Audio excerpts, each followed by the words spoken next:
What's going on, everyone? My name is Cynic, and as of this recording, it is officially November 1st, so happy November. Also, on that note, I do want to say, I hope you guys had a wonderful Halloween night where everyone was safe and had a wonderful time. Now, with it being November 1st, there's some wonderful news. There's only 2 more days to the official release of Call of Duty World War II, and on the flip side, there's the bad news of Infinite Warfare officially dies today. And I say today because as of tomorrow night at midnight, people are able to actually play Call of Duty World War II. It just sucks, you know, it just kind of sucks to think that this game's finally dying within 2 days. I know some people aren't going to move on to World War II and just stick with Infinite Warfare. Honestly, Call of Duty really doesn't have, I guess, the fun factor to keep it going longer than a year. Maybe the older CODs like Modern Warfare 3, Black Ops 1, Black Ops 2, but Infinite Warfare, Advanced Warfare, even Black Ops 3 with all the pay-to-win stuff doesn't have enough going for it to make it really last longer than a year. At least that's my opinion. But anyways, today I just kind of wanted to rant a little bit about Infinite Warfare from a zombie's perspective, really. My final thoughts on everything, and I want to also talk a little bit about the zombie mission teams that everyone was speculating was coming into Infinite Warfare, at least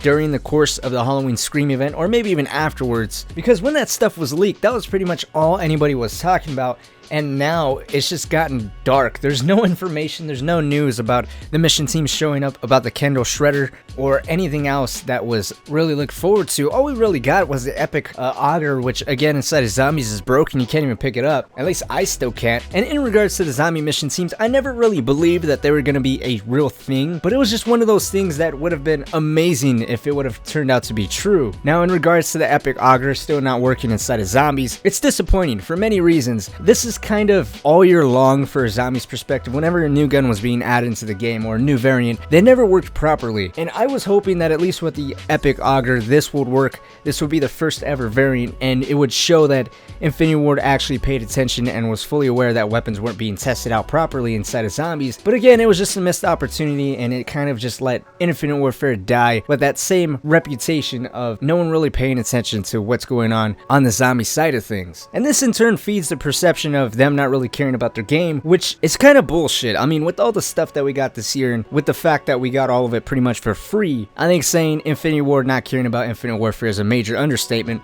They may just be incompetent.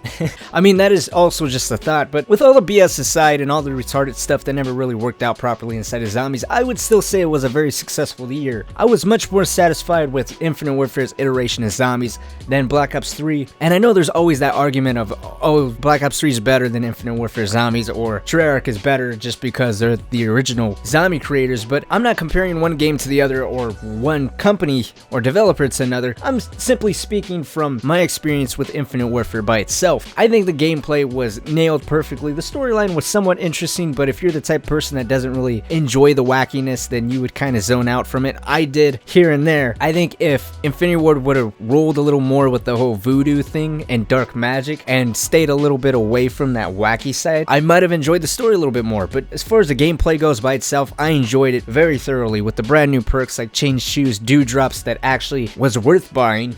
Unlike Deadshot Daiquiri, that's the only comparison I'm making to Black Ops in terms of zombies. You know, and this kind of brings me to my next point that I've been seeing brought up more and more inside of my comment section, and I completely agree with it. And that's the COD developers should really stop trying to compete with each other and really focus their attention on creating a unique experience that's engaging, immersive, and fun for the players to experience. Now, don't get me wrong, there is nothing wrong with having a healthy competition going on. Matter of fact, I completely 100% endorse it, as this increases the chances of bringing out the best in all 3 developers, driving them to innovate and experiment more, and in doing so would increase the amount of fun and potential replayability that that game would have, all in turn would of course boost our experience much more for the better. But when the developers are just aiming to barely outdo each other, and I'm not just speaking in terms of zombies in this point anymore, I'm talking about in a game in general, or even an entire game mode, whether it being zombies, multiplayer, or even the campaign, just barely aiming to outdo each other can make the game mode feel bland, half-assed, and really lack the amount of creativity and passion that would have otherwise made it so much better. Because then the point isn't to create the best possible experience, but rather to create one better than the other team. And this also makes you think and wonder what could have been had the developers would have done this or done that differently.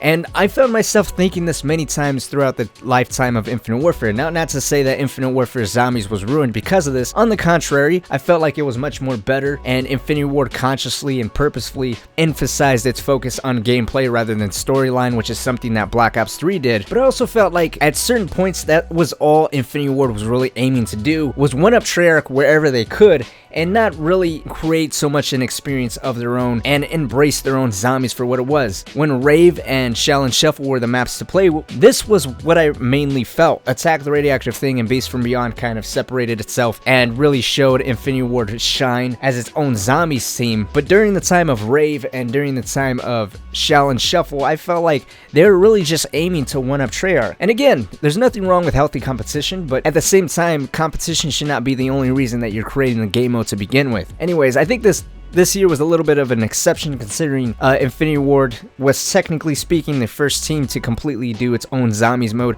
Of course, we had exo zombies, but no one ever talks about that mess of a cash grab. Speaking of exo zombies, I do hope Sledgehammer learned from their mistakes with exo zombies, and while we're on this topic, I do also hope that Sledgehammer doesn't just aim to one up the other two developers, and they really do embrace their own game mode for what it is. From the early gameplay that I have looked at and from everything that I'm hearing, they're really trying to separate themselves from the other two iterations of zombies, and I do hope it works out for the better. But anyways, to kind of wrap up this video, I think it was a very successful year for Infinity Ward. I do hope that with the next title they come out with, it's done a lot better. I do kind of hope they continue the zombie storyline. It's still kind of up in the air if they are or they're not, or they may even bring back extinction mode. But regardless of what they do, if they bring back the whole prototype system, they really need to start testing out their weapons inside of the alternative mode, whether it be extinction zombies, or if they bring back Spec Ops, that'd be badass too. Just make sure if the prototypes are going to be an actual thing in their next game, they test out that they work properly in that alternative mode. But anyways, my name is Cynic. Thank you guys so much for watching. What do you guys think of Infinite Warfare's life cycle, as it was the punching bag of this year? And it's kind of unfortunate that so many people missed out on this game because of all the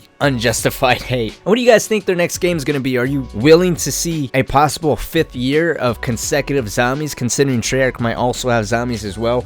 That's a little too much. I think 3 years is already kind of pushing it. So we're just going to have to wait and see what Infinity Ward's going to do. They may just do extinction mode again. But anyways, thank you guys so much for watching. And until next time, guys, I'll see you all later.